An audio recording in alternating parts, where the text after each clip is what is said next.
Mutant Chronicles, Fiction, The Apostle of Insanity Trilogy, Volume 3, Dementia, by Michael A. Stackpole.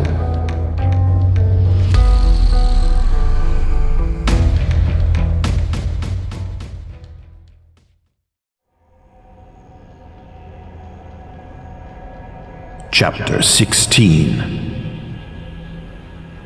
While it was true that I didn't feel suicidal, I did feel like killing something. Rolling back into the antechamber, I looked over at Ash. Grenade him. We're taking the West Corridor. My choice of the West Corridor had been made based on the original plan for Larkspur. The West Corridor contained the staff housing, so we assumed that whoever opposed us came from there. Some of them doubtlessly would head toward the elevators to cut them off. At least I would have sent some of my people there, but it was possible that if there were Wilson's Dark Legion compatriots, they may not think about cutting off our escape. A muffled explosion sprayed bits of partition into the start of the West Corridor. Ash moved out first, and I followed in his wake, going low and taking to whatever cover there was. The wall partitions were not dense enough to stop bullets, but they did obstruct vision, so they offered some protection against fire. In addition to having them for cover, the movement of the walls did nothing to clear out the furnishings of the rooms the walls had once contained. Desks, chairs, and some permanent plumbing fixtures offered other chances to hide behind something. The first line of walls, the one Ash's grenade had chopped into fiberglass splinters, hid what was left of two bodies. Neither one wore body armor, and the clothes were of civilian cut.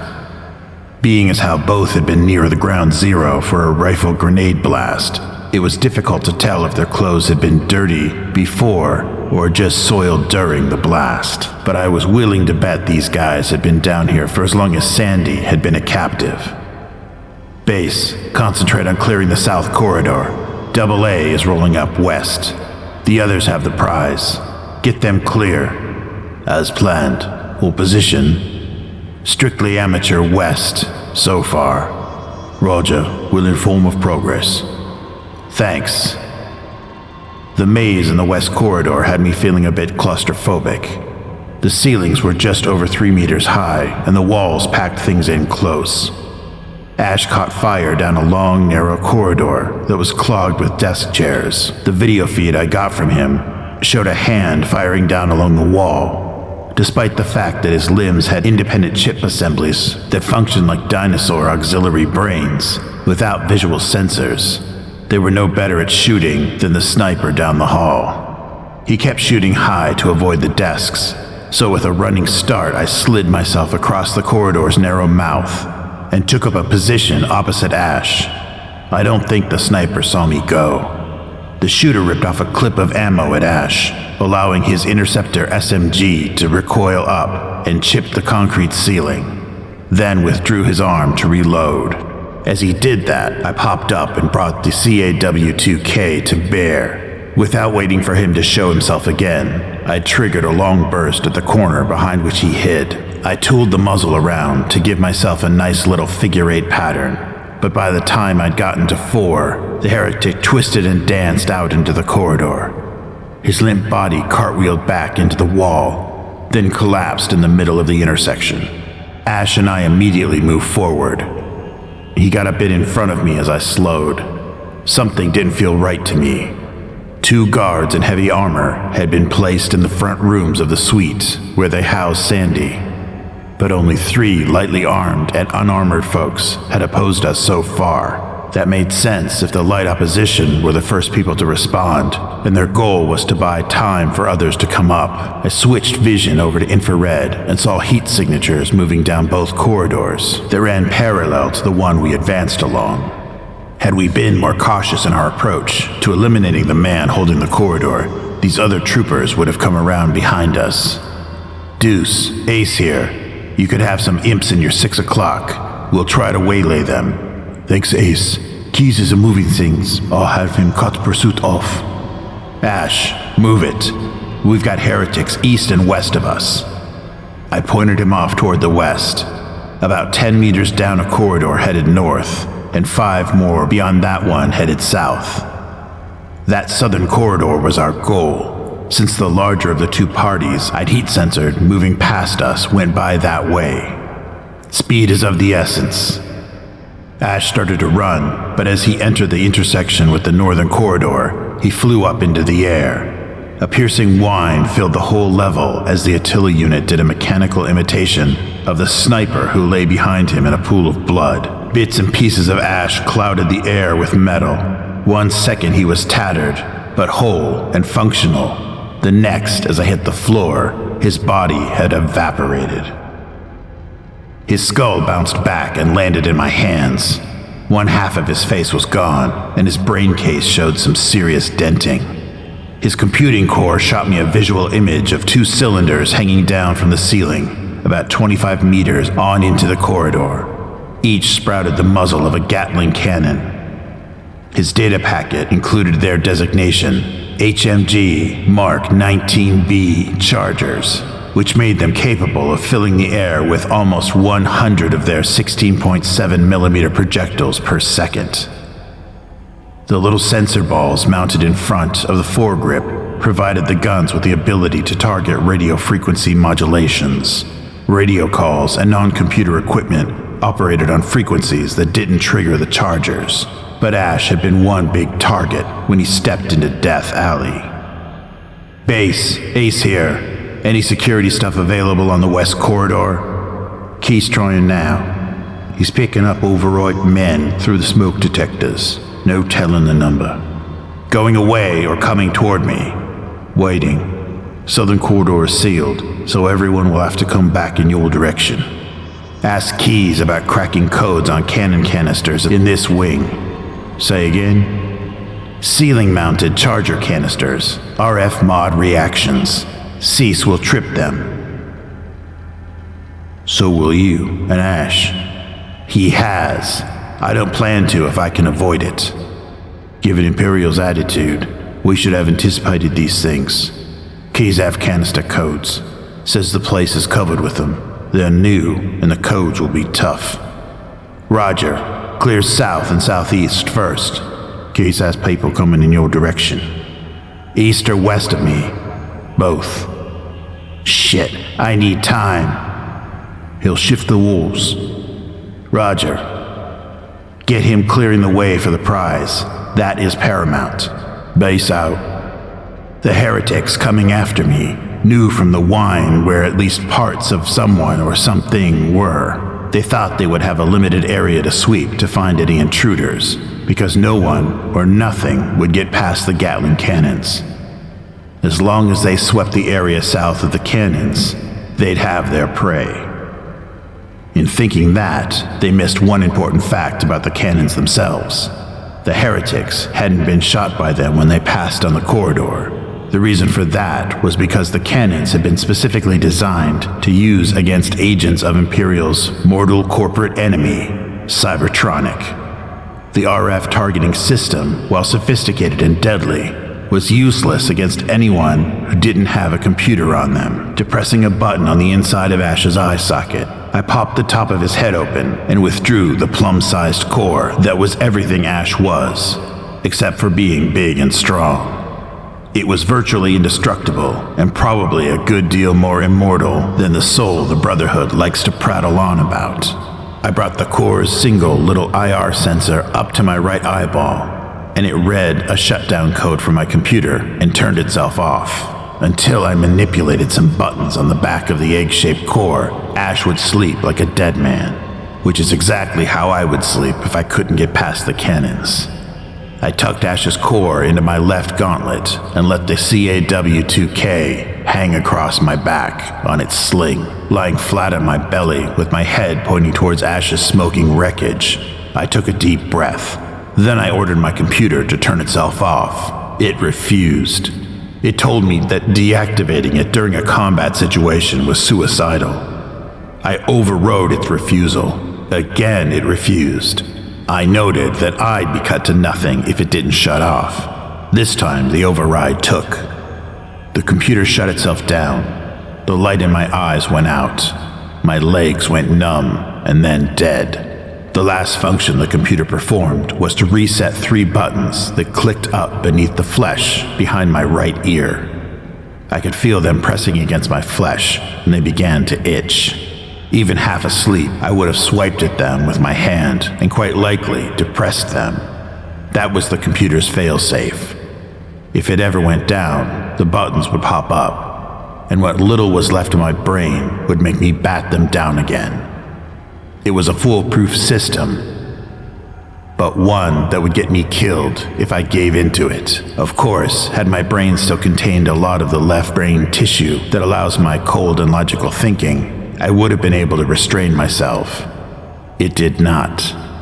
The computer served that function for me, so what little thinking tissue I had left had long since forgotten how to work on its own. While the drug Cybertronic had given me allowed me to think fast, the rational part of my brain would do very little thinking at all. I gave it one job. That was to focus on getting me to the far end of the corridor, past the cannons. The part of my brain that did work started to work overtime. Freed from the overwatch of my silicon brain, the emotional side of me rejoiced. It flooded all sorts of wonderful emotions through me. I wanted to laugh. I wanted to cry. I mourned the loss of my legs, yet celebrated the return of my humanity. I was whole again, even though I was broken. And that was good, because dying as part machine was no way to die at all. My few thinking brain cells seized on that, and I used it. They funneled the fear of death down into a beautiful neon fiber that glowed with the vitality of life. Twisting it into a knot, they then split the line and stretched it out until they could plug it back in to 2 other parts of my brain. For one connection point, they shot past the upper brain and got straight down into my medulla oblongata. They shot past what my brain had been as a man and went straight for things that had been hardwired into my neural network before I was born. They went back to a time before computers. They went back before machines, and before the invention of the species that created machines. They stabbed that neon lightning bolt into cells that knew the fear of pursuit and knew how to react to it.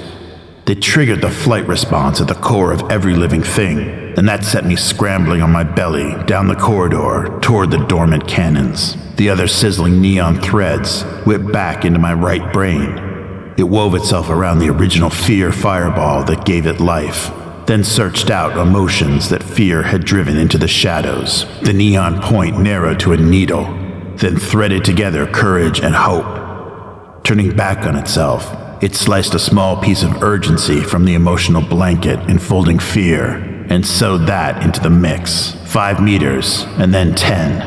I clawed at the ground with my hands and pulled myself along. My shoulders began to ache, and every second I knew someone or something was going to appear behind me and unload every weapon in the world into me. They would start with my feet, with my toes, and little by slowly grinding every bit of me into protoplasmic paste. I would never know it until they got above my waist.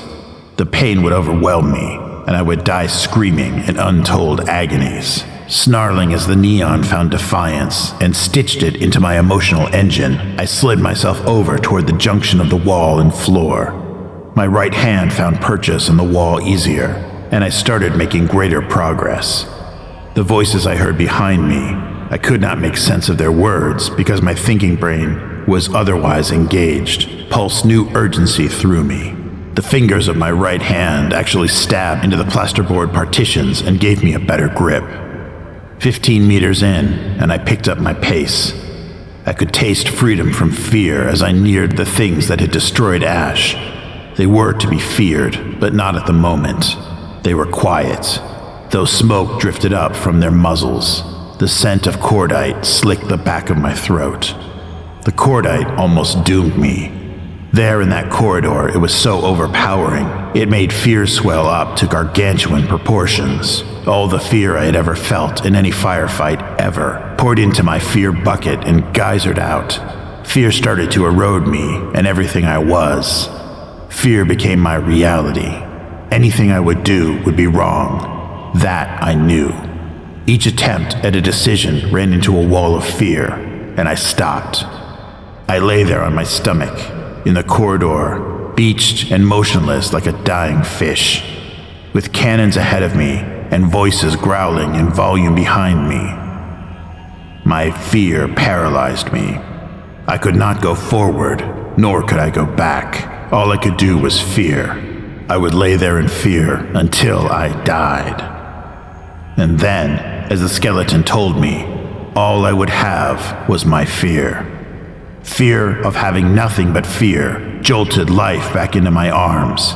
A decision might move me into greater fear, but it would also move me away from others I feared. I had a purpose, and that was to know something other than fear. If I moved in one direction, even if I were hurtling into some terrible and terrifying fear nova, at least part of me would exist in a safe haven of my shadow. One part of me would know less fear, and that was enough to push me on farther.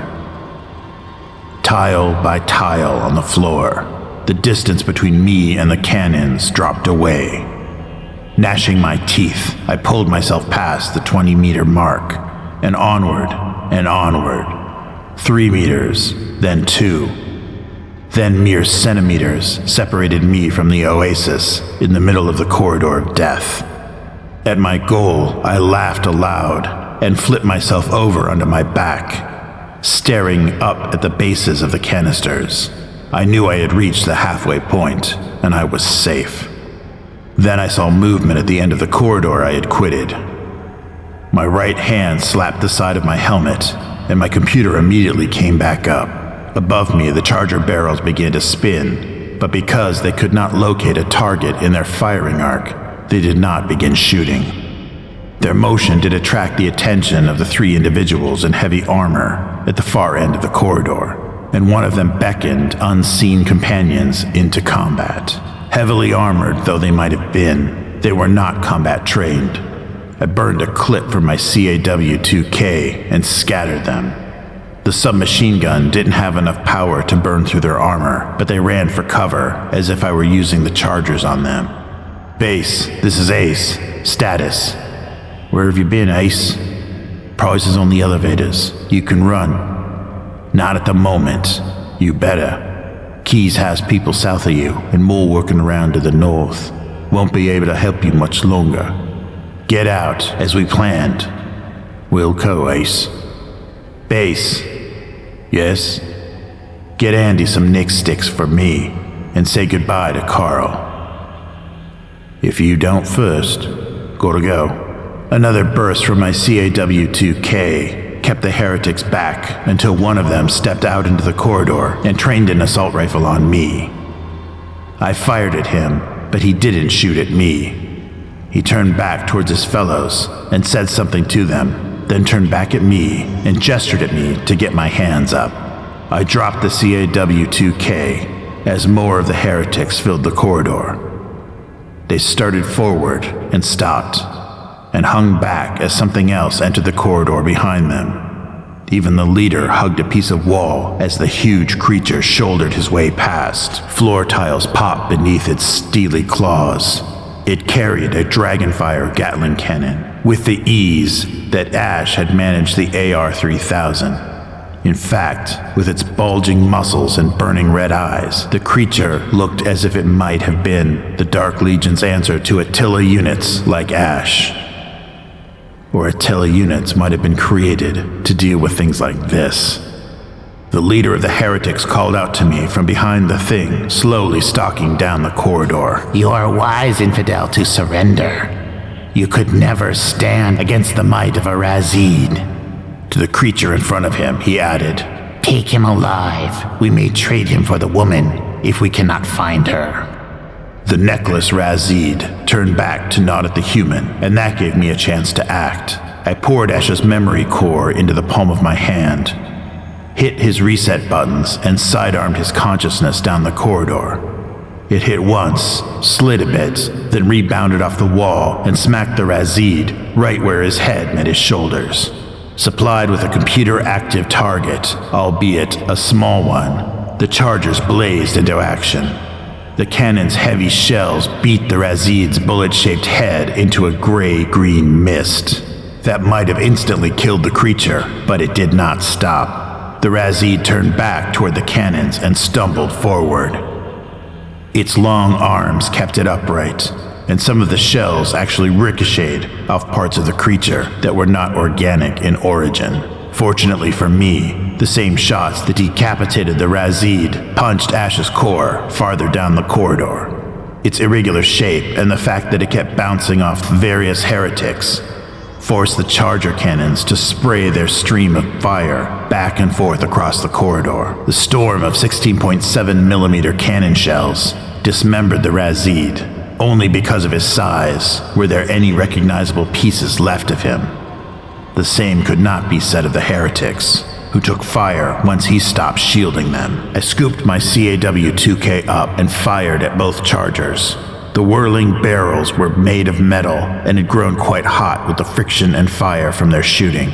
My submachine gun's bullets, while tiny, were able to dent the hot barrels enough to warp them. That, in turn, caused the gun's projectiles to explode in the barrels, and in short order, the guns tore themselves apart. I did a quick radio check for Beach or the others, but all I got was static. Running back down the corridor I had recently traversed on my stomach, I found Ash's core, wiped the blood off, and tucked it into the pocket of my trousers. I patted it gently, then slapped a fresh clip into my gun. It's just you and me, Ash. The others did the hard part. I moved off toward the east and hoped I'd see the enemy before they saw me. Mutant Chronicles, Fiction, The Apostle of Insanity Trilogy, Volume 3, Dementia, by Michael A. Stackpole. Chapter 16, End.